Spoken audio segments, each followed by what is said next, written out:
Menyantet saudara sepupu. Karena cemburu, aku tega mencantet saudara sepupu. Demi melihat saudara sepupuku mengagumi istriku, aku langsung kalap. Bahkan aku tega membuat perutnya buncit, hingga akhirnya dia mati.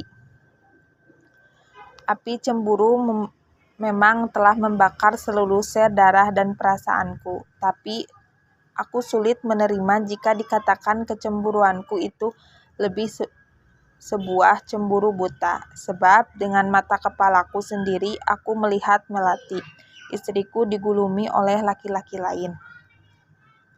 Awalnya, aku memang tak pernah percaya bahwa Jo, saudara sepupuku yang telah senasib seperjuangan merantau di negeri jiran Malaysia, itu akan mengkhianatiku. Bahkan isu-isu yang sempat berhembus di tempat kami bekerja yang menyatakan Jo berselingkuh dengan Melati, kuanggap sebuah fitnah yang amat keji.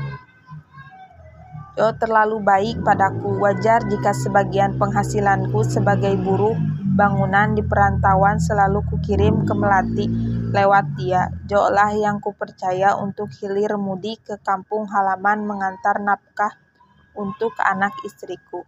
Terlebih, Tole, anak kami satu-satunya, sudah mulai masuk ke bangku sekolah di kampung. Ya, semua seolah memacu semangatku untuk bekerja lebih keras lagi, mengumpulkan ringgit di negeri jiran. Hari-hari indah bersama Melati selalu mengusik mimpi-mimpiku. Ada kerinduan yang amat dalam yang hanya bisa kutahan di perantauan. Oh istriku, mungkinkah isu itu benar-benar ada dan terjadi atas dirimu, batinku? Lama-lama aku mulai gelisah. Terlihat Parto yang juga teman sekejaku tadi siang sempat menasehatiku. Memang sebaiknya kamu cepat pulang kampung, Yan. Itu pun kalau kamu tidak ingin rumah tanggamu hancur, ucap Parto pelan sembari mengelus-elus pundakku. Apa maksudmu berkata seperti itu, Tok? Tugasku kaget. Lama Parto terdiam, seolah ingin menata kalimat selanjutnya yang dirasa cukup pantas untukku. Begini, lanjut Parto, kamu harus hati-hati sama Jo. Meski dia saudara sepupumu, tapi laki-laki sama saja. Melati, istrimu terlalu ringkih untuk menghadapi kenyataan berpisah cukup lama dengan sang suami. Dan masa 3 tahun memang bukan ukuran pendek untuk menahan rindu. Parto, aku peringatkan, jika kamu masih ingin menjadi sahabatku, jangan kau ulangi fitnah-fitnah kejimu itu, mengerti? Bentakku. Parto nampak terkejut sekali melihat sikapku. Tahukah kamu, Jo? Jo itu bukan orang lain, pantas istrimu di kampung minta cerai. Gara-gara omonganmu yang tajam seperti itu, geramku sambil langsung mencengkram ke kerah baju Parto. Kontan Parto pucat pasi menerima kemarahanku. Dia pun minta ampun sebelumnya ngeloyor pergi. Tapi diam-diam aku tak mau membohongi hatiku. Ada bara dalam jiwa atas isu-isu yang beredar di tempat kerjaku. Aku tidak tenang, malah tadi pagi ibu jariku terkena pukulan palu yang kuayun sendiri. Terlebih baru kemarin lusa Jo kusuruh mudik mengantar jatah gaji buat Melati. Duh, Gusti Allah, rasanya ingin malam ini juga ku seberangi Selat Malaka yang ada di kejauhan sana. Akhirnya, secara diam-diam aku mudik. Tekadku telah bulat ingin membuktikan isu gila yang sempat menembus ke Malaysia itu. Terpaksa aku naik pesawat terbang untuk mempercepat waktu. Tapi tak ayal memasuki terminal terakhir di kotaku. Tetapi menjelang dini hari, padahal aku memperkirakan selepas maghrib sudah tiba di rumah. Entah dorongan dari mana, aku ingin menuju kampung halaman malam itu juga, dengan sebuah ojek, tapi kira-kira 1 kilometer menjerang rumahku. Ojek berhenti. Aku melingkar menembus kebun singkong di belakang rumah, dan dengan mengendap-endap penyusup tepat di luar kamar Melati. Untunglah kamar Melati masih separuh papan hingga aku bisa mengintip lewat celah-celah sirap itu. Ternyata Melati belum lelap. Dadaku berdegu kencang melihat tubuh istriku yang sintal itu melantang di atas ranjang. Ia menerawang ke langit-langit kamar sambil sesekali menghela napas panjang. Ya, mungkin sedang memikirkan aku, merindukan aku mungkin. Tole anakku tidak tampak di sampingnya. Barangkali sedang menginap di rumah neneknya. Bagaimana kebiasaan Tole sejak kecil?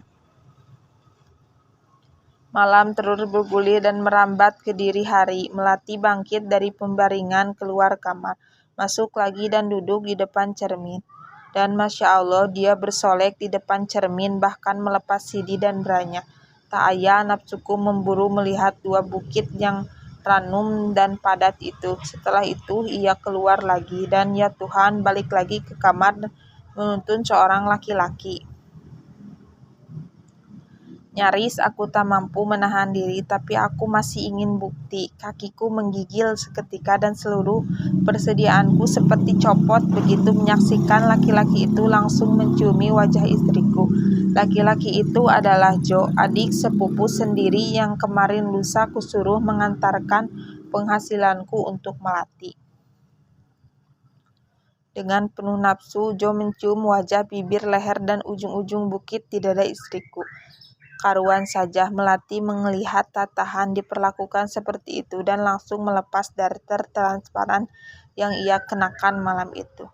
Degup jantungku kian terpacu. Aku hampir pingsan menyaksikan tubuh istriku direbahkan di atas kasur seraya membuka kedua kakinya. Dengan profesional Jo memanggul laki-laki Melati yang mulus dan jenjang itu, dan seterusnya aku tak mau menceritakannya di sini. Aku spontan melompati pintu depan rumahku dengan bara emosi yang tertumpah. Kutejang pintu dan jebol seketika. Kedua insan yang tengah bergumpal di kamar itu terkedip. Jo sediakan mau lari karena panik, tapi dengan kalap ku hantam dadanya yang bidang dengan tinjuku, kemudian kuterjang tempat kemaluannya hingga ia roboh, tak berkutik di lantai. Melati menjerit-jerit, tapi sebelum aku ambil langkah 1000, masih sempat aku memukul talak ibu dari anak itu. Selebihnya aku segera mengambil langkah 1000, menembus ujung pagi yang masih berkabut. Sesampainya di terminal kota, aku naik bus ke arah timur, dan keadaan itu aku tanpa tujuan pasti dan hanya membawa kehancuran hati. Akhirnya menjelang petang aku tiba di kota Banyuwangi. Aku mulai kebingungan, akankah aku terus menyeberang ke Bali? Lalu kemana tujuanku nanti?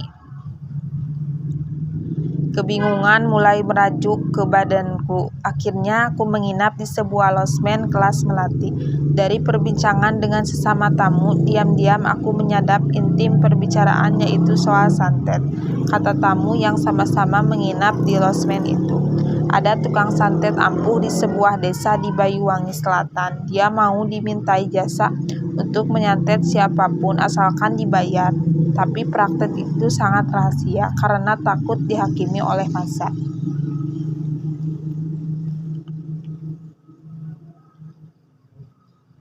Tanpa basa-basi, esoknya aku meluncur ke desa itu. Letaknya cukup terpencil karena harus naik turun perbukitan dan menyeberangi beberapa sungai. Jarak antara rumah satu dengan yang lain saling berjauhan hingga tak satu pun orang yang menyangka bahwa aku butuh jasa dukun santet. Ringkas cerita, akhirnya aku tiba di rumah dukun santet itu. "Tolonglah saya, Mbah," ucap setengah merengek setelah kami terlihat perbincangan yang cukup panjang. "Saya ini menderita batin, Mbah. Ketika merantau ke Malaysia, istri saya berselingkuh dengan saudara sepupu saya sendiri." "Mungkin itu fitnah," tukas laki-laki tua itu. "Tidak, Mbah, saya melihat dengan mata kepala saya sendiri. Ketika laki-laki itu bergumul di ranjang dengan istri saya, lanjutku tak mau menahan diri terisak-isak. Laki-laki kok nangis? Tujuanmu kemari untuk menyantet laki-laki yang meniduri istrimu itu kan?" "Iya, Mbah." "Kamu yang menanggung segala dosa-dosanya kelak di hadapan Gusti Allah," tetapnya melotot. Wajah laki-laki itu bukan saja angker, tapi sekaligus agak menjijikan. Betapa tidak, wajahnya yang tirus penuh bopeng mungkin dulu bekas terkena cecar air, pikirku. Rambutnya gondrong sebahu, dan dengan jenggot panjang yang jarang-jarang mengingatku pada seekor kambing jantan. Hidungnya agak bengkok dan tak kalah terkekah, giginya tampak kotor berkuning-kuning. Bibirnya menghitam lantaran terbakar asap keretek yang terus mengepul. Tubuhnya kurus dan jangkung, tapi tatapan mata tajam bak mata elang kelaparan. Setelah mendengar semua penurutku, laki-laki itu masuk ke kamarnya, keluar lagi dengan membawa sebutir telur ayam kampung dan minyak wangi. Kalau tidak salah, cap serimbi. Dioleskan telur itu dan minyak wangi. Perlahan-lahan namun pasti ia mengelus dan mengelus telur itu sembari memejamkan matanya. "Nama laki-laki itu siapa, Nak?" tanyanya, masih tetap terpejang mengelus telur ayam di tangannya. "Jo, Mbak," jawabku. "Hari kelahirannya kamu tahu?" celetuknya. Aku mengerutkan kening, tapi aku terlojok karena ingat weton kelahiran si Jo.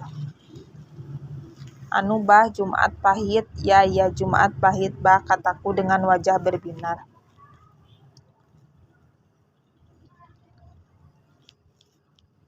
"Ini matinya 15 hari lagi, Nak," ujar yang membuat bulu punduku merinding seketika.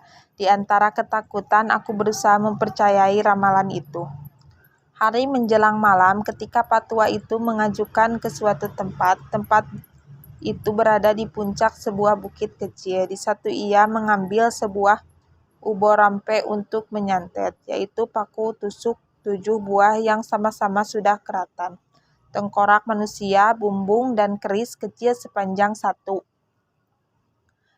Kemudian balik lagi ke rumahnya dan membuat sesaji lengkap. Ada bunga telon, kapan, telur ayam, minyak wangi, dan entah apa lagi yang aku tidak mengenalinya. Lalu patua itu membuat boneka dari tepung terigu mirip adonan roti. Boneka itu diisi mantra-mantra, kemudian digeletakkan di atas nampang bersama obor rampe. Kemudian dia membakar kemenyan di sebuah anglon pedupaan. Asap dupa mengumpul memenuhi ruangan pribadinya yang sempit. Saya disuruh mengamati 7 butir telur ayam kampung itu. Sekejap kemudian aku terpekik karena melihat salah satu dari telur itu ada wajah si Jo, saudara sepupuku. "Bah, di telur itu ada wajah si Jo, Mbah," seruku. Laki-laki itu membuka matanya dan mencomot telur bergembar Jo itu. Aneh, mirip komputer saja, pikirku benar-benar penasaran. Telur yang baru dicomot itu dimasukkan ke perut boneka tepung tadi hingga tampak membuncit membusung. Boneka itu sebesar paha yang dilengkapi dengan anggota tubuh, pusar, mata, mulut, alat kelamin. "Ayo sekarang kita keluar rumah," ajak Pak Tua itu. Aku mengikuti langkahnya. Ternyata hanya di tengah halaman ia menghadap lurus ke barat di mana kampungku berada. "Pegang boneka ini kuat-kuat, jangan sampai lepas ya," perintahnya. Dengan wajah tegang diambilnya 7 paku berkarat itu, dan dengan kejam ditusukkan perut buncit boneka itu. Aneh, boneka itu bergetar. Aku kaget, bahkan boneka itu mengadu dan merontak.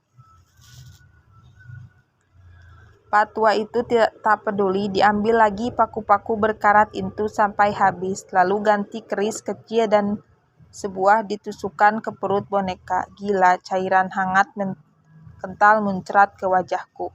Baunya anyir dan ingat itu bau darah segar. Aku mual dan bergidik karena boneka itu memejang dan berkelojot di tanganku.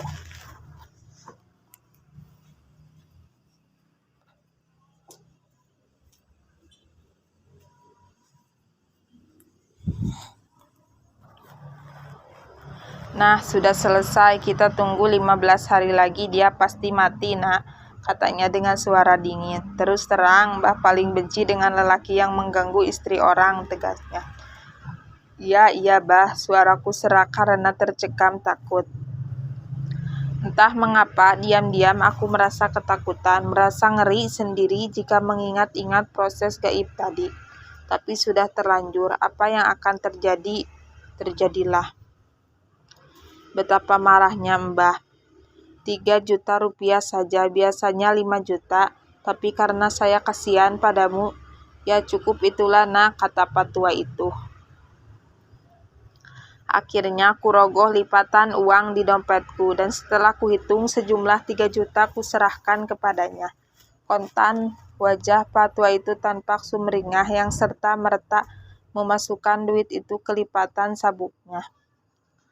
Setelah itu aku pulang ke rumah. Rencanaku aku akan menuntut Jo ke depan yang berwajib. Tapi keburu polisi menangkapku. Aku dituduh menganiaya Jo dan istriku sampai Jo dibawa ke rumah sakit. Aneh, saat kulihat perut Jo buncit, dia hanya mampu mengerang-erang di ranjang rumah sakit, kata dokter. Membayangkan perut itu akibat tendangan maut di bawah pusar yang mengakibatkan luka dan pada usus halus dan usus besarnya. Dia harus dioperasi secepatnya kalau ingin nyawanya tertolong, demikian kata dokter. Aku hanya mencibir sinis. 2 hari kemudian aku dijebloskan ke sel tahanan. Dalam proses peradilan, pihak penegak hukum mengalami kesulitan karena Jo meninggal setelah 15 hari dirawat di rumah sakit, tapi atas kesakitan istriku, aku dijebloskan ke bui selama 7 tahun. Cuma 1 yang meringankanku. Tak pernah dihukum dan menyesal telah menganiaya saudara sepupu itu. Belum lengkap penderitaanku, karena setelah keluar dari penjara, aku harus melakukan proses penceraian di pengadilan agama. Ya Tuhan, masih adakah pintu taubat terbuka untukku? Hanya itu yang bisa kuucapkan setiap kali aku sholat. Tole anakku pun rupanya juga membenciku, dan itu mungkin karena provokasi dari orang-orang luar termasuk mertuaku. Bagaimana dengan Melati? Dia pernah menemuiku dan mengatakan sebenarnya dia masih mencintaiku. Dia ingin kembali padaku. Mungkinkah hatiku yang paling dalam menyatakan maaf? Hal itu tidak mungkin lagi. Melati, maafkan aku, cintaku telah terkubur bersama dendamku. Kini kulepaskan hidup dan matiku hanya kepada Tuhan.